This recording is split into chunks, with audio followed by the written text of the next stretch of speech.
ದೋಳಿ ಅಯ್ಯಯ್ಯೋ ದೋಳಿ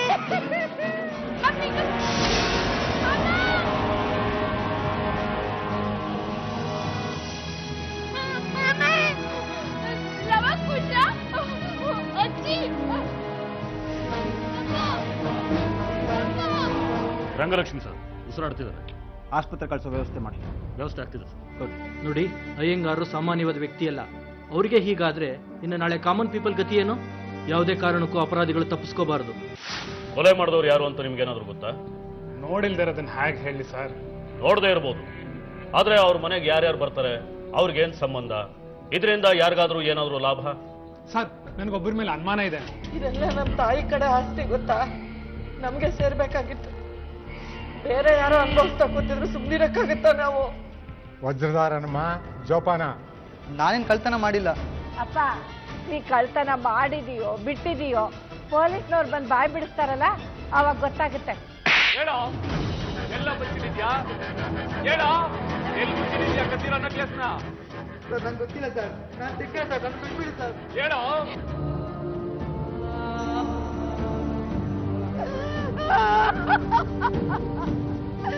ಏನಾಯ್ತು ಮಗನಿಗೆ? ಹೆಂಗಾರ್ರೆ ಸ್ವಲ್ಪ ಈ ಸರ ನೋಡಿ ನಿಮ್ದ ಅಂತ.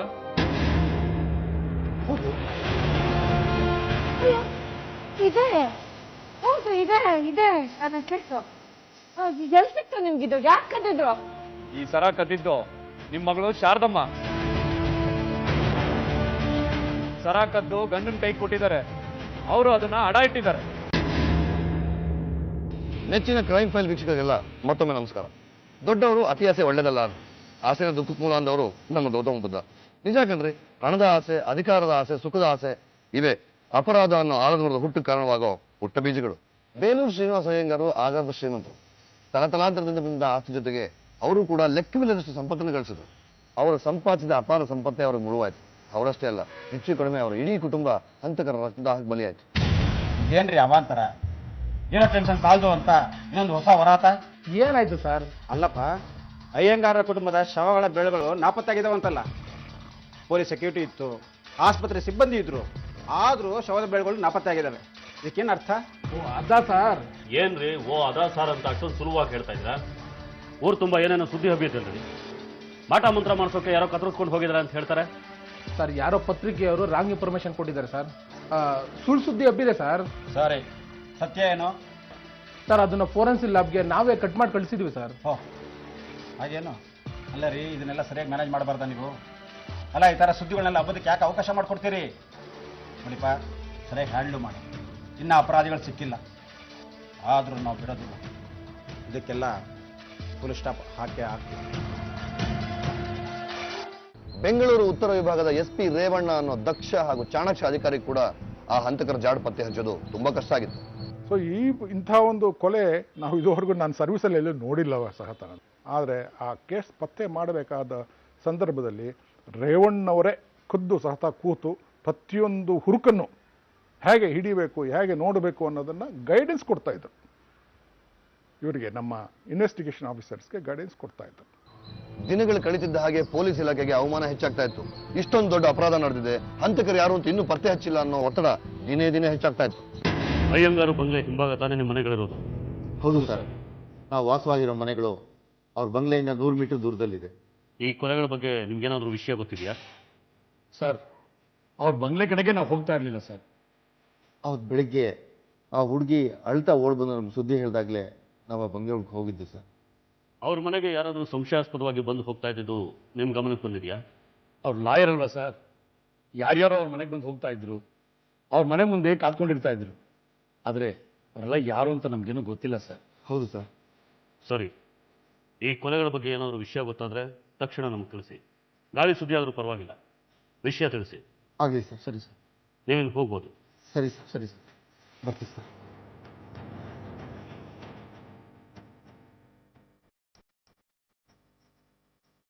ಕೊನೆಗೊಂದು ದಿನ ಒಂದು ಆಕಸ್ಮಿಕ ನಡೆಯುತ್ತೆ.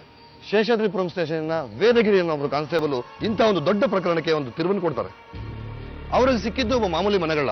ಅವನಿಗೂ ಈ ಕೊಲೆಗಳಿಗೂ ಈ ದರೋಡೆಗೂ ಯಾವುದೇ ಸಂಬಂಧ ಇರಲಿಲ್ಲ. ಆದ್ರೆ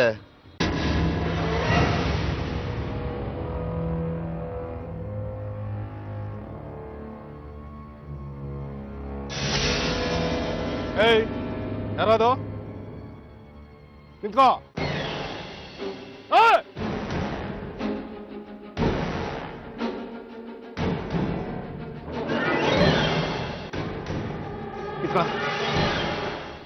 ಏನದು ಬೇಕಲ್ಲಿ? ಏನಿಲ್ಲ ಸರ್, ತೆಗೆ. ಏನಿಲ್ಲ ಸರ್.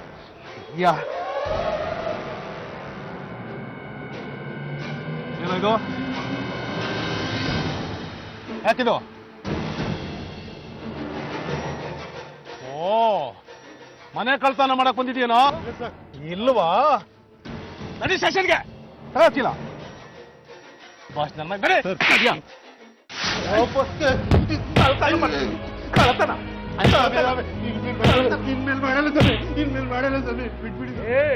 ಇನ್ನು ಮೇಲೆ ಮಾಡೋದಲ್ಲ. ಇಷ್ಟಿನ ತನಕ ಎಲ್ಲೆಲ್ಲಿ ಮಾಡಿದ್ಯಾ ಅದನ್ನ ಹೇಳು.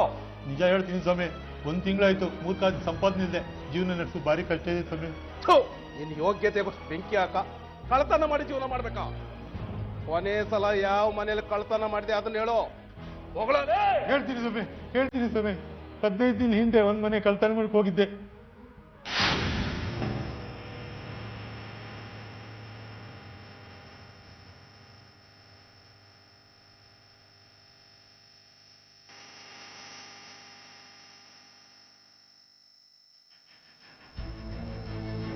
ಅಣ್ಣ, ಇಷ್ಟು ದೊಡ್ಡ ಮನೆ ಕಳ್ತನ ಮಾಡುದಾ? ನಮಗ್ ದೊಡ್ಡವ್ರ ಸವಸ ಬೇಕಾ? ಹೋಗ್ಲಾ ಸುಮ್ಮನಿರು. ಜೀವನ ಪೂರ್ತಿ ಸಣ್ಣ ಪುಟ್ಟ ಕಳ್ತನ ಮಾಡ್ಕೊಂಡು ಬದುಕಿದ್ದೆ ಆಯ್ತು. ಇಂಥ ಮನೆ ಹೊಡೆದ್ರೆ ಜೀವನ ಪೂರ್ತಿ ಆರಾಮಾಗಿರ್ಬೋದು. ಮನೇಲಿ ಯಾರ್ಯಾರು ಇರ್ತಾರೆ ಗೊತ್ತಾ? ಯಾರಾದ್ರೂ ಇರ್ಲಿ, ನಮ್ಗೇನು, ಎಲ್ಲ ಮಲಗಿರ್ತಾರೆ. ಹಿಡೀರಿ.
ವಾಚ್ಮನ್ ಅಮ್ಮ, ನಾಯಿ ನೋಡು.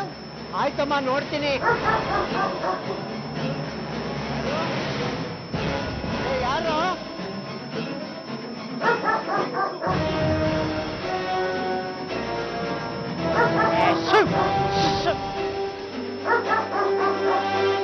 ಯಾರು? ಯಾರು? ಯಾರು? ಯಾರು? ಯಾರು ಇಲ್ವಲ್ಲ?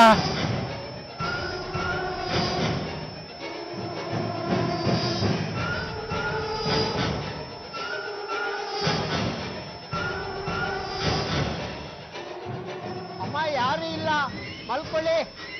ಸರಿ, ಸರಿಯಾಗಿ ನೋಡ್ಕೊಳ್ಳಿ.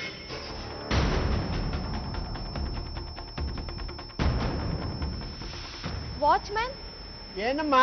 ಗೇಟ್ ಹಾಕಿದ್ಯಾ? ಹಾಕಿದ್ದೇನಮ್ಮ. ವಾಚ್ಮ್ಯಾನ್, ಅಣ್ಣಂಗ್ ಊಟ ಕೊಟ್ಟಿದ್ದೀನಿ, ತಟ್ಟೆ ಎತ್ತಿಟ್ಬಿಡು, ಇಲ್ಲಾಂದ್ರೆ ರಾತ್ರಿ ಎಲ್ಲ ನೆಲಕ್ಕೆ ತಟ್ಟೆ ಬಡಿತಿರ್ತಾನೆ. ತಗೊಳ್ತೀನಮ್ಮ. ಸರಿ.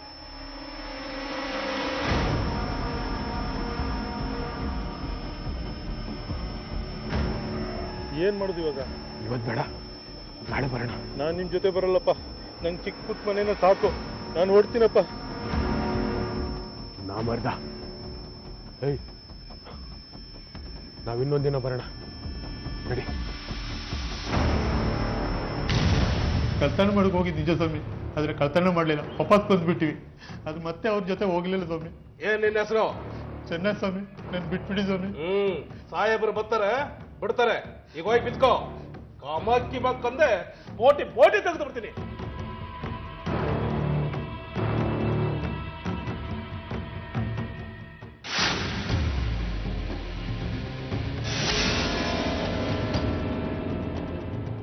ಯಾರೇ ಅವನು? ಯಾವ ಕಳ್ಳ ಸರ್? ರಾತ್ರಿ ಕಳ್ತನ ಮಾಡ್ತಿದ್ದ, ಹಿಡ್ಕೊಂಬಂದೆ. ಕಳ್ತನ ಮಾಡಿದ್ನಾ? ಇಲ್ಲ ಸರ್. ಮತ್ತೆ ಬಿಟ್ಟು ಕಳಿಸ್ರಿ. ಕೊಲೆ ಕಳ್ತನ ಮಾಡಿರೋರನ್ನೇ ಹಿಡಿಯೋಕ್ಕಾಗ್ತಾ ಇಲ್ಲ, ಇನ್ನು ಏನು ಮಾಡದೇ ಇರೋರನ್ನ ಲಾಕಪ್ಪಲ್ಲಿ ಇಟ್ಕೊಂಡು ಏನು ಮಾಡೋದು? ಬಿಟ್ಟು ಕಳಿಸಿ. ಸರಿ ಸರ್.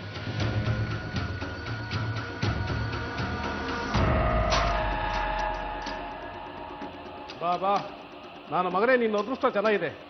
ಸಾಹೇಬ್ರು ನಿನ್ನ ಬಿಟ್ಬಿಡು ಅಂದರೆ ಹೋಗು. ಸರ್ ಬರ್ತೀನಿ ಸರ್. ಇನ್ನೊಂದ್ಸಲ ಬಂಗ್ಲೆ ಗಿಂಗ್ಲೆ ಕಡೆ ತಲೆ ಹಾಕಿದೆ ಅಷ್ಟೇ. ಯಾವ ಬಂಗ್ಲೆ ವೇದಗಿರಿ?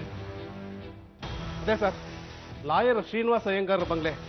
15 ದಿನ ಹಿಂದೆ ಇವನು ಕಳ್ತನ ಮಾಡಕ್ ಹೋಯ್ದಂತೆ. ಯಾರ್ದು ಚೆನ್ನ ಕಳ್ತನ ಮಾಡೋಕ್ಕಾಗ್ದಲೇ ವಾಪಸ್ ಬಂದಂತೆ ಸರ್. ವೇದಗಿರಿ, ಮೊದಲು ಅವನು ಹಿಡೀರಿ. ಯಾಕೆ ಸರ್? ಹೇಳ್ತೀನಿ, ಹಿಡೀರಿ. ಸರಿ ಸರ್. ಎಲ್ಲ ಚೆನ್ನ ನಿಲ್ಲೋ. ಚೆನ್ನ ಆಯ್ಲೆ ಸಾಹೇಬ್ರು ನಿಲ್ತವ್ರೆ, ಬಾರೋ.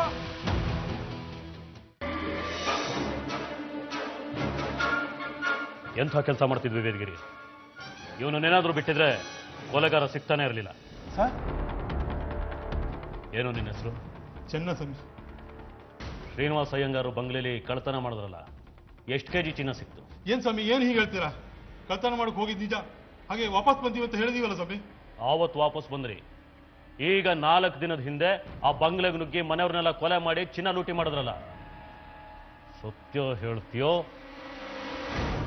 ಇಲ್ಲ ಲಾಟಿ ತಗೊಳ್ಳೋ? ಅಯ್ಯೋ ಸ್ವಾಮಿ, ಮತ್ತೆ ಆ ಕಡೆ ತಲೆನೂ ಹಾಕಿಲ್ಲ ನಾನು. ದೊಡ್ಡ ಬಂಗ್ಲೆ, ವಾಚ್ಮ್ಯಾನ್ ಬೇರೆ ಇದ್ದ, ನಾಯಿ ಬಗಳ್ತಾ ಇತ್ತು. ಅಲ್ಲಿ ಮತ್ತೆ ಕಳ್ತನ ಮಾಡಕ್ ಹೋಗಿಲ್ಲ ಸ್ವಾಮಿ ನಾವು. ಆ ಕೃಷ್ಣನು ಮುನಿಸ್ವಾಮಿ ಮಾಡಿರ್ಬೇಕು ಸ್ವಾಮಿ. ಯಾರು ಈ ಕೃಷ್ಣ ಮುನಿಸ್ವಾಮಿ? ಯಾರು ಅವರು? ನನ್ನಾಗೆ ಕಳ್ರು. ನಿನಗೆ ಅವ್ರು ಚೆನ್ನಾಗಿ ಗೊತ್ತಾ? ಎಲ್ಲಿರೋದು ಅವ್ರ ಮನೆ? ಗೊತ್ತು ಸ್ವಾಮಿ, ಆದ್ರೆ ನಾನು ಅವ್ರ ಜೊತೆ ಸೇರ್ಕೊಳ್ಳಿಲ್ಲ. ಸೇರ್ಕೊಂಡಿಲ್ವಾ? 2ನೇ ಸಲ ಹೋದಾಗಲೂ 3 ಜನ ಹೋಗಿದ್ದಾರೆ. ಹಾಗಾದ್ರೆ 3ನೇವನು ಯಾರು? ನಮಗೆ ಅಲ್ಲಿ 3 ಸಿನಿಮಾ ಟಿಕೆಟ್ ಸಿಕ್ತು. ಹೆಜ್ಜೆ ಗುರುತು ನೋಡಿದ್ರೆ 3 ಜನ ಬಂದು ಹೋಗಿದ್ದಾರೆ ಅನ್ನೋದು ಗೊತ್ತಾಗ್ತಿತ್ತು. ಯಾರು 3ನೇವನು? ಹೇಳ. ದೇವ್ರಣೆ ಗೊತ್ತಿಲ್ಲ ಸ್ವಾಮಿ, ಆ ಕೃಷ್ಣನ್ ಕೇಳಿದ್ರೆ ಗೊತ್ತಾಗ್ತದೆ. ವೇದಗಿರಿ, ಇವನ್ನ ಒಳಗೆ ಹಾಕು, ಹುಷಾರಾಗಿ ನೋಡಿ. ಸರಿ ಸರ್. ನೀನು ಗೊತ್ತಿದ್ದೇನೋ ಎಂಥ ಕೆಲಸ ಮಾಡಿದ್ಯಾ ಗೊತ್ತಾ? ಸಾಹೇಬ್ರ ಹತ್ರ ಹೇಳಿ ನಿನಗೆ ಪ್ರಮೋಷನ್ ಕೊಡಿಸೋ ಜವಾಬ್ದಾರಿ ನಾನು. Very good, very good. ಇವನ್ನ ಹುಷಾರಾಗಿ ನೋಡ್ಕೊ. ನಾನು ರೇವಣ್ಣ ಸಾಹೇಬ್ರ ಹತ್ರ ಹೋಗ್ಬರ್ತೀನಿ. ಸರ್ ಬಿಟ್ಬಿಡಿ ಸರ್, ನಾನು ಏನ್ ತಪ್ಪು ಮಾಡ್ಲಿಲ್ಲ ಸರ್. ನಡಿಯಲೇ, ಬಿಡ್ತೀವಿ, ನಡಿಯೋ. ಬಿಡಿ ಸರ್, ನಡಿಯ. ಹುಡುಗ ಹುಡುಗ.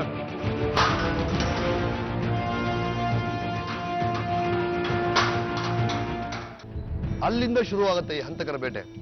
ಒಬ್ಬೊಬ್ಬರನ್ನ ಹಿಡಿಯೋದಕ್ಕೂ ಒಂದು ಸ್ಪೆಷಲ್ ಟೀಮ್ ರೆಡಿ ಆಗುತ್ತೆ. SP ರೇವಣ್ಣವರು ಹಗಲು ರಾತ್ರಿ ಅಂದೇ ಹಂತಕರ ಬೆನ್ನಿಂದ ಬೀಳ್ತಾರೆ. ಯಾರಿವನ್ನ ಹಿಡಿದಿದ್ದು? ನಮ್ಮ ವೇದಗಿರಿ ಸರ್. ಗುಡ್, ಒಳ್ಳೆ ಕೆಲಸ ಮಾಡಿದ್ಯಾ. ನಾವಿನ್ನು ಹುಷಾರಾಗಿ ಹೆಜ್ಜೆ ಇಡಬೇಕು. ಅನುಮಾನ ಬಂತು ಅಂತ ಅವಸರವಾಗಿ ಅಪರಾಧಿನ ಅರೆಸ್ಟ್ ಮಾಡಬಾರದು. ಅಪರಾಧಿ ಅಷ್ಟೇ, ನಮಗೆ ಆಧಾರನೂ ಮುಖ್ಯ. ಕೃಷ್ಣಾರೆಡ್ಡಿ ಮೊದಲನೇ ಸಲ ಪ್ರಯತ್ನ ಮಾಡಿದ್ದಾನೆ, ಅದಕ್ಕೆ ಸೋತಿದ್ದಾನೆ. ಹಾಗಂತ ಸುಮ್ಮನೆ ಕೂತ್ಕೊಳ್ಳೋದಿಲ್ಲ ಅವನು. 2ನೇ ಸಲ ಪ್ರಯತ್ನ ಮಾಡಿದ್ದಾನೆ, ಪ್ರಿಪೇರ್ ಆಗಿ ಪ್ರಯತ್ನ ಮಾಡಿದ್ದಾನೆ. ಮೊದಲನೇ ಸಲ ನಾಯಿ ಬೊಗಳ್ತು ಅಂತ ವಾಪಸ್ ಬಂದವನು 2ನೇ ಸಲ ನಾಯಿ ವಿಷ ಹಾಕಿ ಮನೆ ನುಗ್ಗಿರ್ತಾನೆ. ಹೌದು ಸರ್, ಅವರೇ ಮತ್ತೆ ಅಟೆಂಪ್ಟ್ ಮಾಡಿದ್ದಾರೆ. ಅದಕ್ಕೆ ನಾವು ಮೊದಲು ಅವನ್ನ ಹುಷಾರಾಗಿ ಅರೆಸ್ಟ್ ಮಾಡಬೇಕು. ಇಂಥ ಅವಕಾಶ ತಪ್ಪಿಸ್ಕೊಂಡ್ರೆ ನಮ್ಗಿಂತ ಮೂರ್ಖರು ಬೇರೆ ಯಾರು ಇರೋದಿಲ್ಲ. ನೀವು ಒಂದು ಟೀಮ್ ಮಾಡಿಕೊಂಡು ಆ ಕೃಷ್ಣನ ಮನೆಯನ್ನ ಅಬ್ಸರ್ವ್ ಮಾಡಿ, ಟೈಮ್ ನೋಡಿಕೊಂಡು ರೈಟ್ ಮಾಡಿ. ಯಾವುದೇ ಕಾರಣಕ್ಕೂ ಅವ್ರು ತಪ್ಪಿಸ್ಕೋಬಾರದು, ಯಾವುದೇ ಸಾಕ್ಷಿನೂ ಬಿಡಬಾರದು. ಸರಿ ಸರ್, ಈಗಲೇ ಆಕ್ಷನ್ ತಗೊಂಡು. B fast. ಒಳ್ಳೆ ಸುದ್ದಿ ತಗೊಂಡು. Yes sir.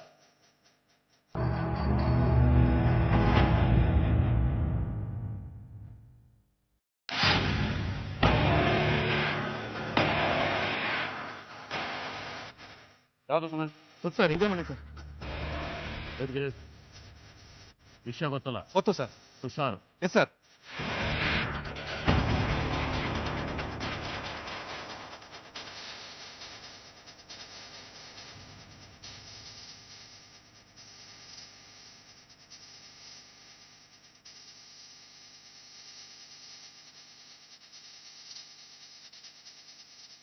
ಯಾರು ಬೇಕಿತ್ತು? ಕೃಷ್ಣಾರೆಡ್ಡಿ ಬೇಕಿತ್ತು. ಅವರು ಮನೇಲಿಲ್ವಲ್ಲ, ನೀನ್ ಯಾರು? ನಾನು ರಂಗಾರೆಡ್ಡಿ ಅಂತ ಅವ್ರ ಸ್ನೇಹಿತ. ಇನ್ನೊಬ್ಬ ಎಲ್ಲೋಗಿದ್ದಾರೆ? ಗೊತ್ತಿಲ್ಲ, ಹೇಳೋಗೋ ಅಭ್ಯಾಸನೇ ಇಲ್ಲ ಅವ್ರಿಗೆ. ಸರಿ ಅಮ್ಮ, ನಾನು ಆಮೇಲೆ ಬರ್ತೀನಿ.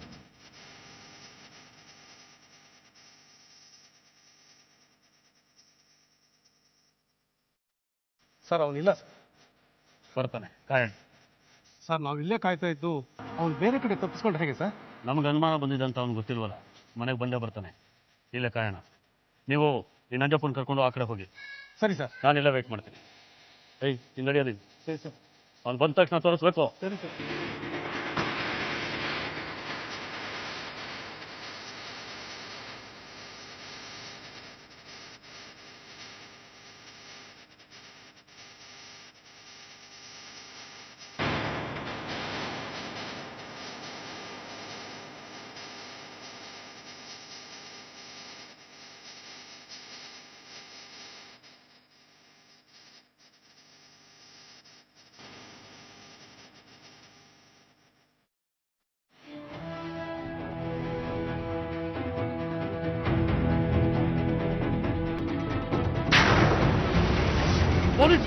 ಪೊಲೀಸರು ನಾನೇನ್ ಮಾಡಿದೆ ಸರ್? ನನ್ನ ಯಾಕೆ ಸರ್ ಹಿಡಿತಾ ಇದ್ದೀರಾ?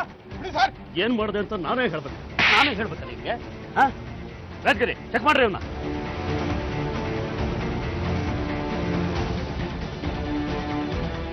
ಸರ್ ಬಿಡಿ ಸರ್. ಏನ್ ಬಿಡೋದು ನಿನ್ನ? ಸರ್ ಏನಿದು? ಇಷ್ಟೊಂದು ದುಡ್ಡು ಹೇಗೆ ಬಂತು ನಿನಗೆ? ಇದೇನಿದು ಗಡಿಯಾರದ ಬಿಲ್ಲು? ಇದೇನು ಅಲ್ಮೇರಾ ಬಿಲ್ಲು? ಎಲ್ಲಿಂದ ಬಂತಿದೆಲ್ಲ? ಸರ್ ಬಡವ್ರ ಹತ್ರ ದುಡ್ಡು ಇರಬಾರ್ದಾ ಸರ್? ಊರಲ್ಲಿ ಜಮೀನ್ ಮಾಡ್ದೆ ದುಡ್ಡು ಬಂತು.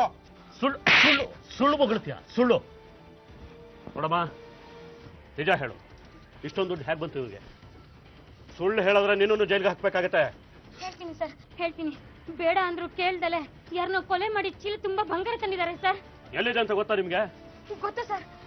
ಹೋಗ್ರಿ ತಗೊಂಬರ್ರೆ.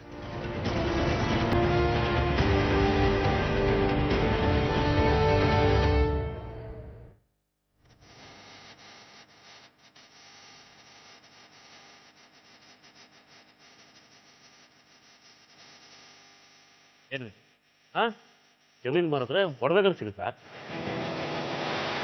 ಯಾಕಂದ್ರೆ ನೀನು ಅಮ್ಮ, ನೀನು ಎಲ್ಲಿಗೂ ಹೋಗ್ಬಾರ್ದು. ಹೇಳಿದಾಗ ಕೋರ್ಟಿಗೆ ಬರ್ಬೇಕಾಗುತ್ತೆ. ತಿನ್ಕೊಳ್ಳೆ. ಎಲ್ಕೊಂಡಿ.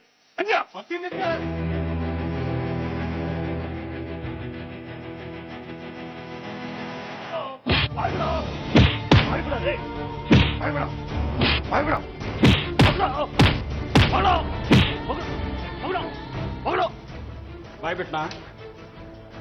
ಇನ್ನೂ ಬಾಯ್ ಬಿಡದೆ ಎಲ್ಲ ಹೋಗ್ತಾನೆ. ಸ್ಟೇಷನ್ಗೆ ಬಂದ್ಮೇಲೆ ಬಾಯ್ ಬಿಡಲೇಬೇಕು. ಕೃಷ್ಣಾರೆಡ್ಡಿ ಗಟ್ಟಿ ಪಿಂಡ ಅಲ್ವೇ ನೀನು? ಇಲ್ದಿದ್ರೆ ಒಂದೇ ರಾತ್ರಿ ಯಾರು ಕೊಲೆ ಮಾಡಕ್ ಸಾಧ್ಯನೇ?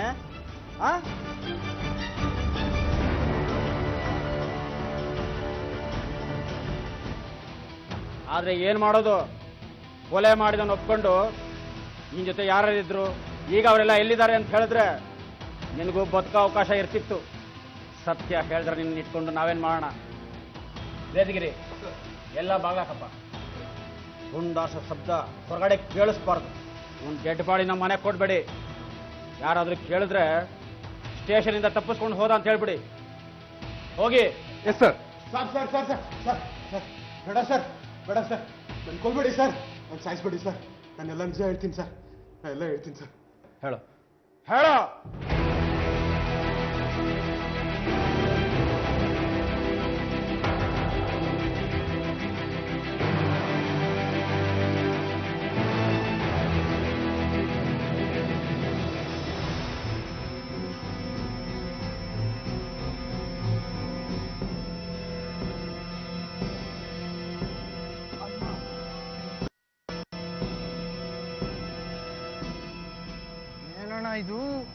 ಇದೇನ್ ಬಂಗ್ಲೆನ ಚಿನ್ನದ ಗಣಿನ?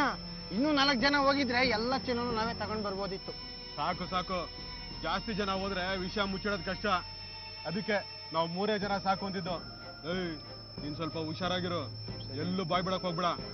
ಅವ ಈ ಟ್ರಂಕ್ ತಗೊಂಡು ನಿನ್ ಮನೆಗೆ ಹೋಗು, ಇದನ್ನ ತಗೊಂಡು ನಾವು ಹೋಯ್ತೀವಿ, ಆಮೇಲೆ ಹಂಚ್ಕೋಣ. ಆಯ್ತು ಬಿಡಪ್ಪ, ಆಯ್ತಪ್ಪ. ಎತ್ಕೋ ಅಮ್ಮ ಗೋವಿಂದ. ಎತ್ಕೋದು ಅವ, ಹುಷಾರು. ಆಯ್ತು.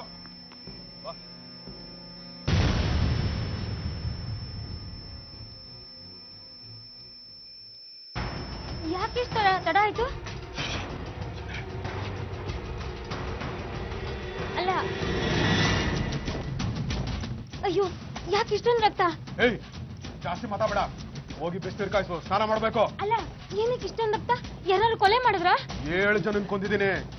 ಜಾಸ್ತಿ ಮಾತಾಡಿದ್ರೆ ನಿನ್ನೂ ಕೊಂದು ಬಿಡ್ತೀನಿ. ಹೋಗಿ ಬಿಸಿನೀರು ಕಾಯಿಸು, ಹೋಗ್ ನಡಿಯ.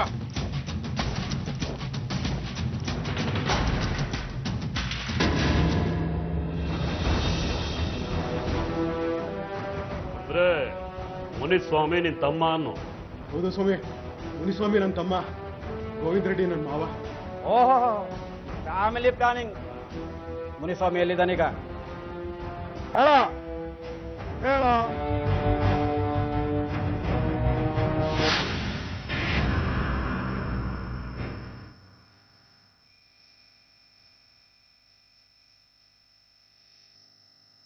ಏನ್ರಿ, ಆ ಮುನ್ಸ್ವಾಮಿ ರೆಡ್ಡಿ ಇಲ್ಲಿ ಬರ್ತಾನೇನ್ರಿ? ಇಲ್ಲಿ ಬಂದೇ ಬರ್ತಾನೆ ಸರ್.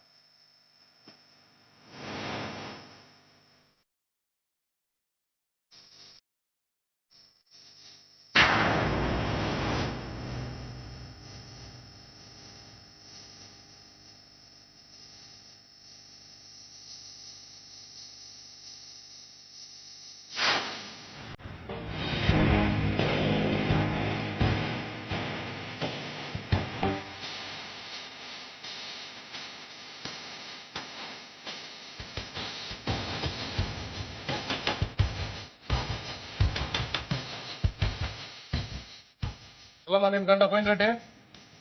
ಯಾಕೆ ಸ್ವಾಮಿ? ಮೊದಲು ಕರಿಯಮ್ಮ ಅವನು. ಅವ್ರ ಮನೆಯಾಗಿಲ್ಲ ಸ್ವಾಮಿ. ಯಾರು ತಾನೇ ಹೊಡೆಯಕ್ ಹೋಗಿದ್ದಾನೆ? ಯಾಕೆ ಸ್ವಾಮಿ ಏನೇನೋ ಮಾತಾಡ್ತೀರಾ? ನಮ್ಮ ಯಜಮಾನ್ರು ಅಂತವ್ರಲ್ಲ. ಗೊತ್ತಾಗತ್ತೆ. ಬೇರ್ಗಿರಿ, ಮನೆ ಒಳಗಡೆ ನೋಡ್ರಿ. ಸರಿ ಸರ್. ಯಾಕೆ ಸ್ವಾಮಿ ಮನೆ ಹೋಗಿದ್ರೆ? ಸುಮ್ಮನೆ ನೀನು.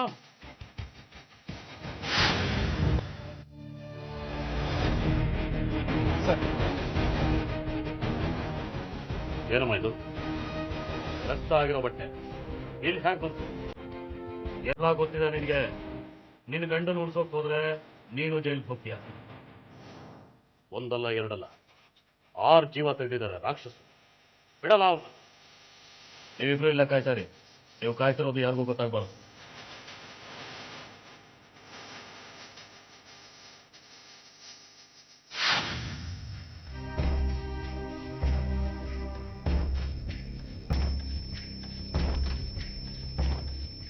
ಸರ್, ಗೋವಿಂದ ರೆಡ್ಡಿಗೆ ವಿಷಯ ಗೊತ್ತಾಗಿದೆ ಸರ್. ಗಾಡಿ ಹತ್ತಕ್ಕೆ ಇಲ್ಲಿ ಬಂದೇ ಬರ್ತಾನೆ. ಸರಿ,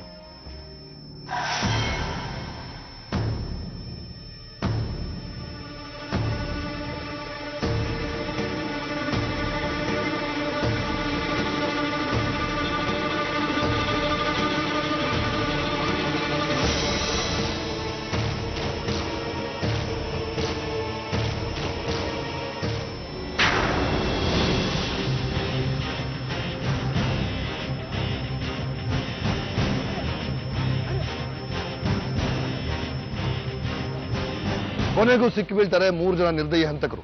ಒಬ್ಬ ಕೃಷ್ಣಾರೆಡ್ಡಿ, ಮತ್ತೊಬ್ಬ ಗೋವಿಂದ ರೆಡ್ಡಿ, ಇನ್ನೊಬ್ಬ ಮುನಿಸ್ವಾಮಿ ರೆಡ್ಡಿ. ಈ 3 ಜನರಿಗೂ ರಂಗವಿಲಾಸ್ ಬಂಗ್ಲೆ ಆಗಲಿ, ಶ್ರೀನಿವಾಸ ಅಯ್ಯಂಗಾರ್ ಆಗಲಿ ಹೊಸಬ್ರೇನಲ್ಲ. ಇವರನ್ನ ಸ್ವತಃ ಶ್ರೀನಿವಾಸ ಅಯ್ಯಂಗಾರ್ರೆ ಕೋರ್ಟಲ್ಲಿ ವಾದ ಮಾಡಿ ಜೈಲ್ಗೆ ಹೋಗೋದ್ರಿಂದ ತಪ್ಪಿಸಿರ್ತಾರೆ. ಯಾಕಂದ್ರೆ ಇವರ ಕಸಬೆ ಕಳ್ತನ ಆಗಿತ್ತು. ಈ ಪ್ರಮುಖ ಆರೋಪಿ ಕೃಷ್ಣಾರೆಡ್ಡಿ ಇದ್ದಾನಲ್ಲ, ಕೃಷ್ಣಾರೆಡ್ಡಿ ಮೂಲಭೂತವಾಗಿ ಒಬ್ಬ ಕ್ರಿಮಿನಲ್, ಒಬ್ಬ ಕಳ್ಳ. ಈಗ ಕರೆಂಟ್ ವೈರ್ಗಳೆಲ್ಲ ಅಲ್ಯೂಮಿನಿಯಂ ವೈರ್ ಬರುತ್ತಲ್ಲ, ಹಿಂದೆ ಅದೆಲ್ಲ ತಾಮ್ರದ ತಂತಿ. ಈ ಕೃಷ್ಣಾರೆಡ್ಡಿ ಕಟ್ಟಿಂಗ್ ಪ್ಲೇಯರ್ ತಗೊಂಡು ಹೋಗಿ ರಾತ್ರಿ ಹೊತ್ತು ಆ ತಾಮ್ರದ ತಂತಿಯನ್ನು ಕಟ್ ಮಾಡಿ ಅದನ್ನು ಕದ್ದು ಮಾರಾಟ ಮಾಡ್ತಾ ಇದ್ದಂಥ ಒಬ್ಬ ಎಕ್ಕಶಿತ್ ಕಳ್ಳ.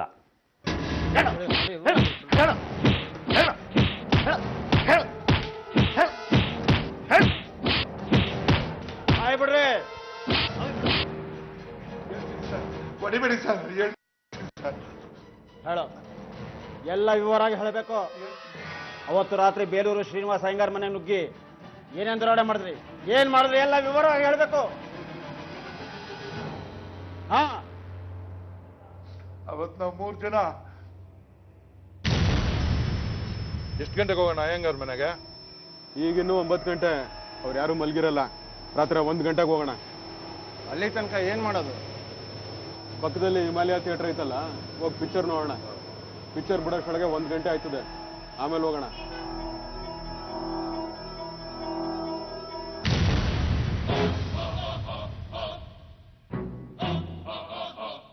ಅಯ್ಯೋ ಅಯ್ಯೋ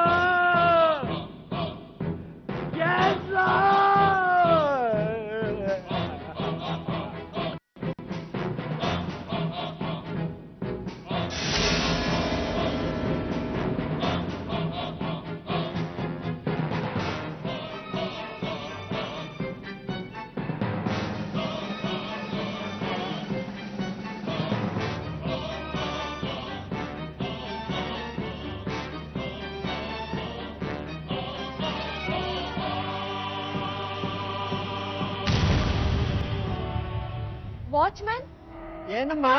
ಗೇಟ್ ಹಾಕಿದ್ಯಾ? ಹಾಕಿದ್ದೇನಮ್ಮ. ವಾಚ್ಮ್ಯಾನ್, ಅಣ್ಣಂಗ್ ಊಟ ಕೊಟ್ಟಿದ್ದೀನಿ, ತಟ್ಟೆ ಎತ್ತಿಟ್ಬಿಡು, ಇಲ್ಲಾಂದ್ರೆ ರಾತ್ರಿ ಎಲ್ಲ ನೆಲಕ್ಕೆ ತಟ್ಟೆ ಬಡಿತಿರ್ತಾನೆ. ತಗೊಳ್ತೀನಮ್ಮ. ಸರಿ.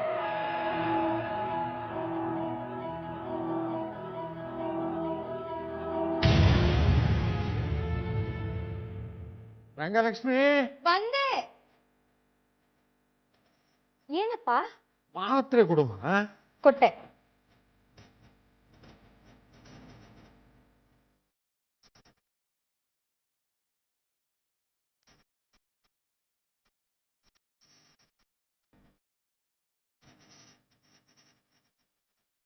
ಎಲ್ಲಾರು ಮಲ್ಕೊಂಡ್ರ? ಹ್ಞೂ ಅಪ್ಪ. ನೀನು ಮಲ್ಕೋಬೋದಲ್ಲ? ಸರಿಪಾ, ಏನಾದ್ರೂ ಬೇಕಾದ್ರೆ ಕರೀರಿ. ಆಯ್ತಮ್ಮ.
ಏನು ತೊಂದರೆ ಇಲ್ಲ ತಾನೇ? ಹೆದರ್ಕೋಬೇಡ, ಏನು ತೊಂದರೆ ಇಲ್ಲ. ನಾಯಿ ಈಗಾಗಲೇ ಬ್ರೆಡ್ಡಲ್ಲಿ ವಿಷ ಹಾಕಿದ್ದೀನಿ, ಅದು ಈಗಾಗಲೇ ಶಿವನ ಪಾದ ಸೇರ್ಕೊಂಡಿರುತ್ತಾ. ಹಂಗಾದ್ರೆ ಸರಿ. ಬನ್ನಿ.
ಮೂರು ಜನ ಹಂತಕರು ತುಂಬಾ ಚೆನ್ನಾಗಿ ಪ್ಲಾನ್ ಮಾಡಿದ್ರು. ಬಹುಶಃ ಒಂದೆರಡು ಸಣ್ಣ ಪುಟ್ಟ ತಪ್ಪುಗಳನ್ನ ಮಾಡದೆ ಹೋಗಿದ್ರೆ ಪೊಲೀಸ್ ಇಲಾಖೆಗೆ ಈ ಪ್ರಕರಣ ಒಂದು ಬ್ಲಾಕ್ ಮಾರ್ಕ್ ಆಗಿ ಉಳಿದೇ ಹೋಗ್ತಿತ್ತೇನೋ. ಅಪರಾಧಿ ಎಷ್ಟೇ ಚಾಲಾಕಿ ಆದ್ರೂ ಒಂದಲ್ಲ ಒಂದು ಕ್ಲೂ ಬಿಟ್ಟೇ ಬಿಟ್ಟಿರ್ತಾನೆ ಅನ್ನೋದು ಸುಳ್ಳಲ್ಲ. ಕೊನೆಗೂ ಪೊಲೀಸರ ಕೈ ಮೇಲಾಗತ್ತೆ, ನ್ಯಾಯಕ್ಕೆ ಜಯ ಸಿಗುತ್ತೆ. ಆದರೆ ರಂಗವಿಲಾಸ ಬಂಗಲೆಯ ಈ ರಕ್ತಸಿಕ್ತ ಅಧ್ಯಾಯ ಮಾತ್ರ ಅಪರಾಧ ಜಗತ್ತಿನ ಚರಿತ್ರೆಯ ಪುಸ್ತಕದಲ್ಲಿ ಈಗಲೂ ಹಸಿ ಹಸಿಯಾಗೇ ಇದೆ. ಇದು ಕರ್ನಾಟಕದಲ್ಲಿ ಪ್ರಪ್ರಥಮ ಬಾರಿಗೆ ಬೆರಳಚ್ಚು ವಿಜ್ಞಾನವನ್ನ ಒಂದು ತನಿಖೆಗೆ ಉಪಯೋಗಿಸಿಕೊಂಡಿರುವಂತಹ ಪ್ರಕರಣ ಒಂದು. ಎರಡು, ಈ ಪ್ರಕರಣ ಇವತ್ತಿಗೂ ಕೂಡ ಬೇಲೂರು ಶ್ರೀನಿವಾಸ ಅಯ್ಯಂಗಾರ್ ಪ್ರಕರಣ ಅನ್ನೋದು ನಮ್ಮ ಕರ್ನಾಟಕ ರಾಜ್ಯ ಪೊಲೀಸ್ ಇಲಾಖೆ ಈ ಪ್ರಕರಣವನ್ನು ತರಬೇತಿ ಕೊಡುವಾಗ ಒಂದು ಪಾಠವನ್ನಾಗಿ ಇವತ್ತು ಕೂಡ ಉಪಯೋಗಿಸ್ತಾ ಇದೆ. Well done mister Revanna, well done. Thank you sir. Well done officer. Thank you sir. Vedagiri, good. Thank you sir. Very good, very good.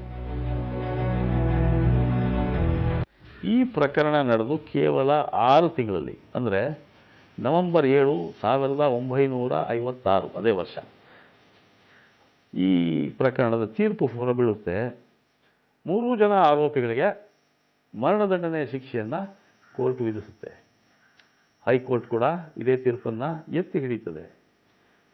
ಆರೋಪಿಗಳು ಸುಪ್ರೀಂ ಕೋರ್ಟ್ಗೆ ಅಪೀಲ್ ಹೋಗ್ತಾರೆ. 3 ವರ್ಷಗಳ ನಂತರ, ಅಂದರೆ 58ನೇ ಇಸ್ವಿ ಡಿಸೆಂಬರ್ 10ನೇ ತಾರೀಕು ಸುಪ್ರೀಂ ಕೋರ್ಟ್ ಕೂಡ ಈ ಮರಣದಂಡನೆ ಶಿಕ್ಷೆಯನ್ನು ಎತ್ತಿ ಹಿಡಿತದೆ. 1958ನೇ ಇಸ್ವಿ ಡಿಸೆಂಬರ್ 10ನೇ ತಾರೀಕು ಈ 3 ಜನರಿಗೂ ಫಾಶಿ ಶಿಕ್ಷೆ ವಿಧಿಸಿದ ನಂತರ ಇದುವರೆಗೂ ಇನ್ಯಾವ ಕೊಲೆ ಆರೋಪ ಸಾಬೀತಾಗಿರುವಂತಹ ಅಪರಾಧಿಗೆ ಇನ್ನೂ ಇದುವರೆಗೂ ಫಾಶಿ ಶಿಕ್ಷೆಯನ್ನು ಜಾರಿಗೊಳಿಸಿಲ್ಲ. ಕೊನೆಗೂ ನ್ಯಾಯಾಲಯ ಈ 3 ಜನ ನಿರ್ದಯಿ ಹಂತಕರಿಗೆ ಮರಣದಂಡನೆಯ ಐತಿಹಾಸಿಕ ತೀರ್ಪು ನೀಡುತ್ತೆ. ಹಂತಕರು ಹೈಕೋರ್ಟ್, ಸುಪ್ರೀಂ ಕೋರ್ಟ್ ಅಂತೆಲ್ಲ ಹೋಗ್ತಾರೆ, ಆದ್ರೆ ಅಲ್ಲೂ ಕೂಡ ಅವರಿಗೆ ಶಿಕ್ಷೆ ಕಾಯಮಾಗತ್ತೆ. ಅಷ್ಟೇ ಅಲ್ಲ, ಅವತ್ತಿನ ಮೈಸೂರು ಮಹಾರಾಜರಾಗಿದ್ದಂತಹ ಜಯಚಾಮರಾಜೇಂದ್ರ ಒಡೆಯರ್ ಅವರು ಅವಳಿ ಮಕ್ಕಳ ಮೇಲೂ ಕನಿಕರ ತೋರದ ಈ ಹಂತಕರನ್ನ ಯಾವುದೇ ಕಾರಣಕ್ಕೂ ಕ್ಷಮಿಸಬಾರದು ಅಂತ ಅಭಿಪ್ರಾಯ ಬರೀತಾರೆ. ಇದು ಸುಮಾರು 56 ವರ್ಷಗಳ ಹಿಂದಿನ ಕಥೆ.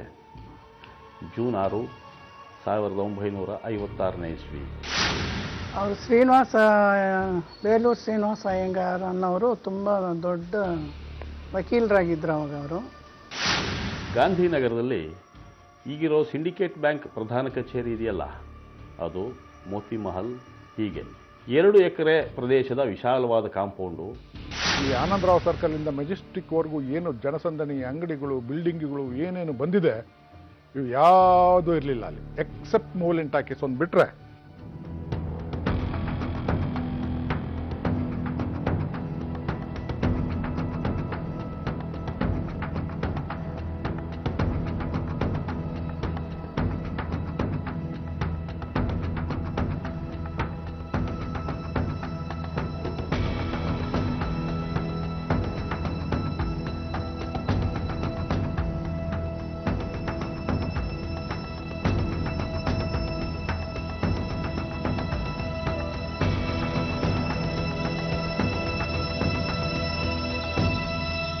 ಕೊನೆಗೆ ಡಿಸೆಂಬರ್ 10, 1958 ಬೆಳಗ್ಗೆ 6 ಗಂಟೆಗೆ 3 ಜನ ನಿರ್ದಯಿ ಹಂತಕರನ್ನ ಬೆಂಗಳೂರಿನ ಸೆಂಟ್ರಲ್ ಜೈಲಿನಲ್ಲಿ ನೇಣಿಗೇರಿಸಲಾಯಿತು. ಗಾಂಧಿನಗರದಲ್ಲಿದ್ದ ಬೇಲೂರು ಶ್ರೀನಿವಾಸ ಅಯ್ಯಂಗಾರರ ಬಂಗಲೆ ಜಾಗದಲ್ಲಿ ಈಗ ಸಿಂಡಿಕೇಟ್ ಬ್ಯಾಂಕ್ ಆಗಿದೆ, ಇತರೆ ಕಟ್ಟಡಗಳಾಗಿದೆ. ಆದರೆ ಅದರ ನಿಗೂಢತೆಗಳು ಮಾತ್ರ ಹಾಗೇ ಇದೆ. ಶ್ರೀನಿವಾಸ ಅಯ್ಯಂಗಾರರ ಆಸ್ತಿ, ಒಡವೆ ಯಾರ್ಯಾರ ಪಾಲಾಯಿತು, ಬದುಕಿದ್ದವರು ಕೂಡ ಯಾಕೆ ನಿಗೂಢವಾಗಿ ಹೊಡ್ಕೊಂಡ್ರು, ಈ ಎಲ್ಲ ಪ್ರಶ್ನೆಗಳಿಗೆ ಖಚಿತವಾದ ಉತ್ತರ ಇಲ್ಲ. ನೋಡಿದ್ರಲ್ಲ ವೀಕ್ಷಕರೇ, ಒಂದು ಅಪರೂಪದ ಅಪರಾಧ ಕಥಾನಕ. ಇದು ಕ್ರೈಮ್ ಫೈಲ್ 100ನೇ ವಿಶೇಷ ಸಂಚಿಕೆ. ನಾವು ಕಥೆ ಹೇಳ್ತೀವಿ, ನೀವು ಹುಷಾರಾಗಿರಿ. Be careful. ನಮಸ್ಕಾರ, ನಿಮ್ಮ ಪ್ರೀತಿಯ ಶ್ರೀನಗರ ಕೀರ್ತಿ.